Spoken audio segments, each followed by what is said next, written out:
The global outbreak of coronavirus has raised concerns regarding the impact on regional and national food supply chains. Although COVID-19 is a health issue, its effects are being felt in other sectors of the economy such as security, business, food supply, and livelihoods. The agricultural sector has been negatively affected in the key areas of food production and the supply chain for nutrient-rich foods. Deteriorating diets lead to poor nutrition, which in turn weakens the immune system and can jeopardize the body's ability to fight a COVID-19 infection. In response, the government of Kenya, through the Ministry of Agriculture, Livestock, Fisheries and Cooperatives, has developed measures to keep the agricultural sector and supply chain running smoothly. The Agri-Nutrition Department of the ministry has been working closely with the Ministry of Health and other stakeholders to sensitize Kenyans on the integral role of nutrition in the fight against the pandemic. This is being done through the 1 Million Kitchen Gardens project that targets 1 million vulnerable households in rural and urban areas.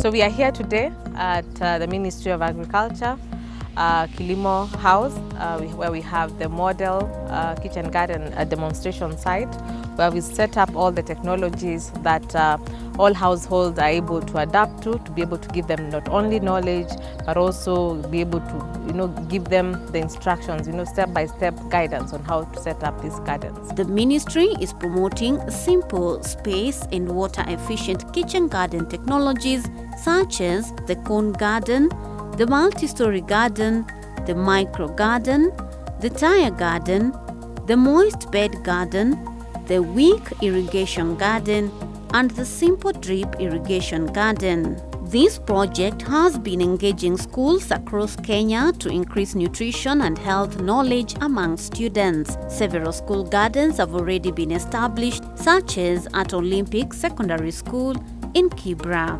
Here in the school, the students are learning about agriculture through this farming, and we have what we call 4K club, and some students are doing agriculture as their exam in the Form 4s. Olympic Secondary School also acts as a demonstration site for the surrounding community. With the scarcity of the space in Kibra, the surrounding people or the community from the Kibra, they come here in the school. We show them where they are taught how they can use a smaller space to get something to eat. Adrian Odhiambo, a Form 1 student at Olympic Secondary School, has greatly benefited from this initiative. He has not only learned how to grow vegetables, but also earns a few coins from working at the school's kitchen garden. Despite schools having closed down due to the COVID-19 pandemic, Adrian has been busy growing vegetables, fruits and spices. Niliamua na hii corona siwezi kaa nyumbani tunakaa natembea tu. Huwa na hii kazi ndio nasoma nafanya kazi hapa, hata kama nimelipwa kidogo, naona vitabu naandika notes. My friends are just making a call for me. Nende nicheze game.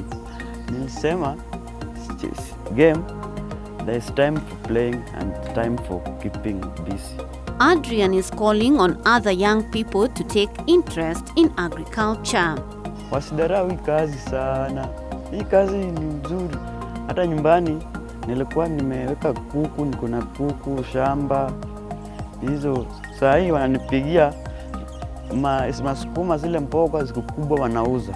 The Ministry of Agriculture has helped us because I've got a more knowledge of which I've taken to our country in my Kisii land.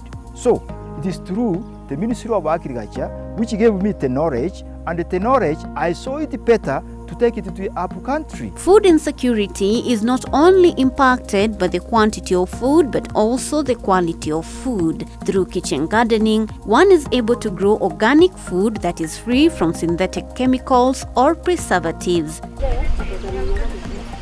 Sylvia, a resident of Ndeya, has been producing organic food for her family and also sells the surplus to her friends in the city. What drove me to actually start farming was my children. I wanted to be able to grow safe, nutritious food for them. So I started on half an acre and I started growing all the food that we're eating at home. And what had happened was that I told myself, I'll never go to the market again. If I have half an acre, I can grow all the food that I require for my home. But I found on half an acre, I actually had more than enough. And that's when I decided to start a business. And the business is called Sylvia's Basket. And I was selling food to my friends. Once a week, I would go around the farm and just pick the excesses of what I had, put it in baskets, and take it to my friends in the city. Simon Bogwa, a resident of Kitengela in Kajiado County, is also growing organic food using the hydroponic system of farming. We started now growing some hydroponic vegetables just for our own consumption. So we started with spinach, lettuce, collard greens, kales, coriander.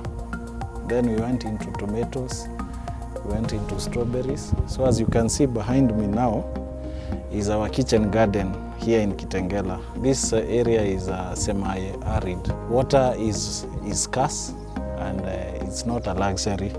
So the little water that you get will be saline. Mostly it will be quite saline, salty, and also it is in short supply. Hydroponic systems use nutrient-enriched water instead of soil.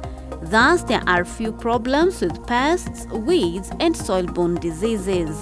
We decided to do it within the compound so that we could keep ourselves busy, watch them grow, and also have a traceable source of food. It's not grown using sewage water or water that is not clean. The only guarantee that we can give our population on food safety is only being able to grow your own food. That is the only sure guaranteed way of you're eating the right food, the safe food. And not only safe food, but also food that you've seen the processes of how it has been grown, you know the sources of your water, and such kind of a production guidance. To improve diets, the State Department for Livestock is promoting the rearing of small livestock on small spaces in rural and peri-urban areas. Poultry, rabbits, and small ruminants such as goats and sheep can significantly contribute to dietary diversity and nutritional outcomes through home consumption and income generation. Children and the youth also enjoy being involved in the raising of small livestock enterprises and serve as a learning point for them. Kitchen garden, most people tend to imagine that it's only vegetables.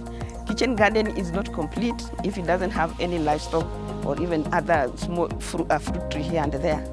So the ideal animals in the kitchen garden are the small animals, where we have the dairy goat, we have the chicken, indigenous, or you can even have a few layers or broilers. We also have the dairy goat and the rabbits. They give birth very fast, they don't require a lot, and you can even feed them from just what you have on your farm residues, even kitchen waste can feed chicken, and you get your eggs and the eggs, the milk, and the meat. Rabbits are a great source of highly nutritious white meat. They require minimal investment and space. Other important products from rabbits include fertilizer from urine and droppings. Rabbit urine contains nutrients such as nitrogen, phosphorus, and potassium needed for healthy crop growth. We have the National Rabbit Breeding and Training Institute in Ngong that we are using it for breeding the rabbits that we supply to farmers.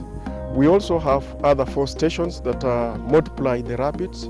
We have one in Kimose, which is in Baringo County. We have another one in Meru, in Marimba Farm. Then we have another one in Matuga, in Kwale County, and these are our stations that we are multiplying the rabbits to supply to the farmers.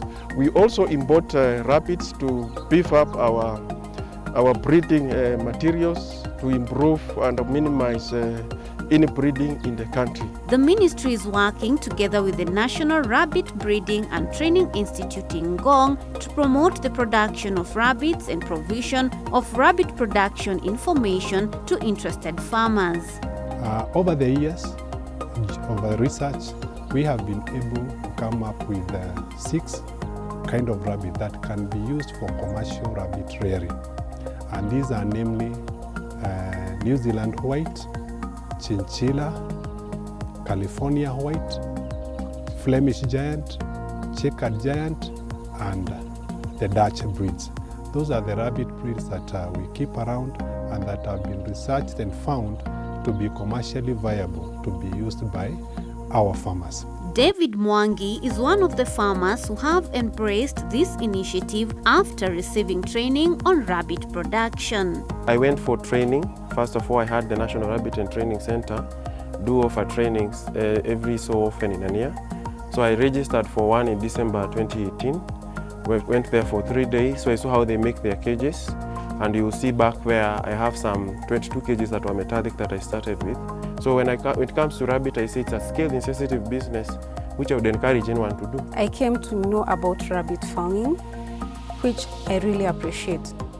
I can practice my nursing and come back and feed the rabbits. It's only 1 hour for all these cages, even less than an hour for us to feed them. The white rabbits, they got so sweet meat, and the bone to meat ratio, it has a lot of meat than the bones. Dairy goat rearing is very beneficial for households. A goat is a renewable provider of milk, manure, and fiber, and also provides meat and hide. Dairy goats are bred for milk production, and more people are turning to goat milk due to increased awareness of its qualities. Bernard Karari, who is a resident of Kayole, is a dairy goat farmer. Despite having a small space, he has managed to keep at least 3 dairy goats that provide him with nutritious milk for home consumption and for sale. I decided to get to do the dairy goat farming here as a source of income, as a side hustle. I'm a community health assistant, and after doing a research, I decided to cash on the demand for goat milk in particular. It's in great demand. After talking to other dairy goat farmers, they recommended the Alpine, German Alpine, which is a good producer of milk. Joyce Wanjiko, or Mama Jimmy, is also a happy dairy goat farmer. Her family enjoys a daily supply of fresh, nutritious goat milk. Nilionelea ikiwa kitu mzuri sana, juu ukiwa huku nyumbani hauna shamba. Sasa nikaonelea kwamba juu mimi ni mfanyikazi wa biashara ya hii sukuma ya soko, hiyo majani yenye natumia na iletea, juu hiyo busi si haikuli chakula mingi. Rearing of chicken is highly suitable for vulnerable households. Products from chicken improve nutrition security by providing high-quality animal protein in form of eggs and meat. The State Department of Livestock is therefore enhancing the supply of day-old and month-old improved kienyeji chicks to farmers. Caro is doing the breeding of the improved indigenous chicken, and the ministry is establishing 2 hatcheries. One is almost complete in Marimanti, that is Tharaka Nithi County. Very soon we are going to start production of day-old chicks, which we are going to sell to the farmers to increase the production. Joseph Kamau is a kienyeji chicken farmer.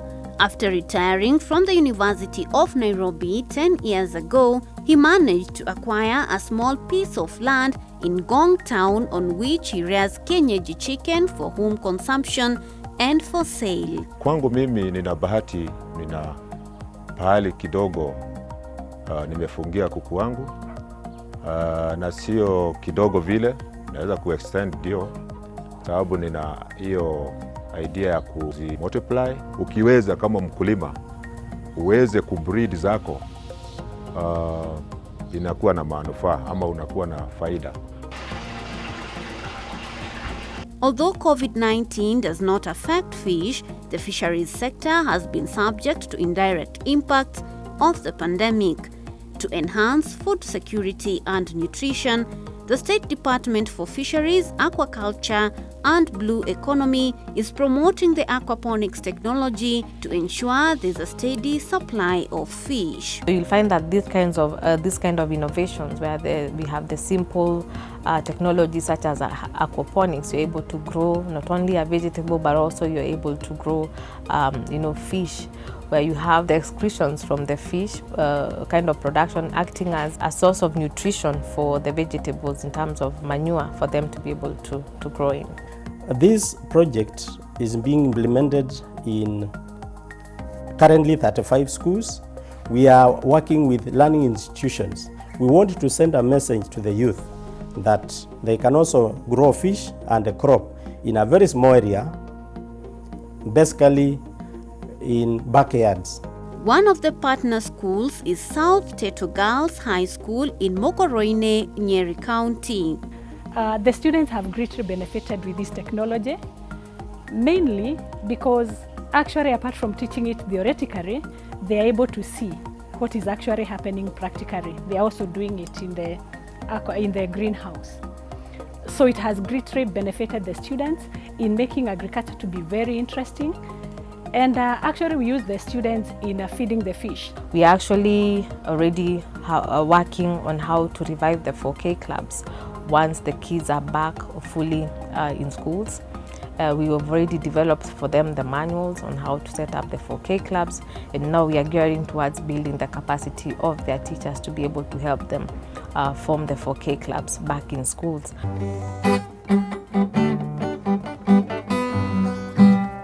Professor Gideon Nyamasio, a retired lecturer at the Nairobi University, has been carrying out a research on urban fish farming at his home in Buruburu. I thought of starting the project in Nairobi with a view to setting up a system that people who are retired, who are idle, who are locked up because of the pandemic can actually occupy themselves and reduce and lower their stress levels. The project is entitled Development of a Sustainable Fish Farming Technology in Urban Area. It is called Sustainable Urban Odorless Fish Pond.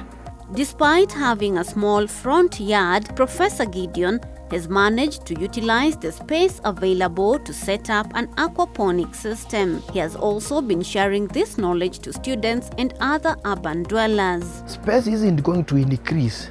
Therefore, the design is intended to be adaptable to any area of space available. These technologies have actually taken into consideration those people who may not have enough space.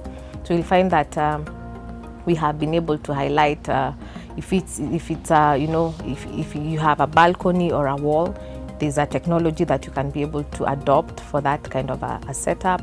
If you have some bit of a space, you can either have a multi-story garden or a corn garden. You can have any technology, at least which are sensitive to space. Nutrition is one of the primary aspects in today's lifestyle.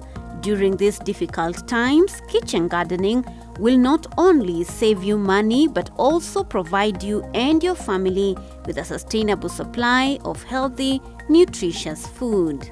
If we increase the supply of day-old chicks, if we increase the supply of the rabbits, if we increase the supply of the breeding dairy cots, the farmers will access, and in the near future we are going to be nutritionally secure. Unajua ukikula vizuri, hata homa ya kawaida, wacha corona, hata homa ya kawaida haiwezi kukudhuru ukiwa umeshiba.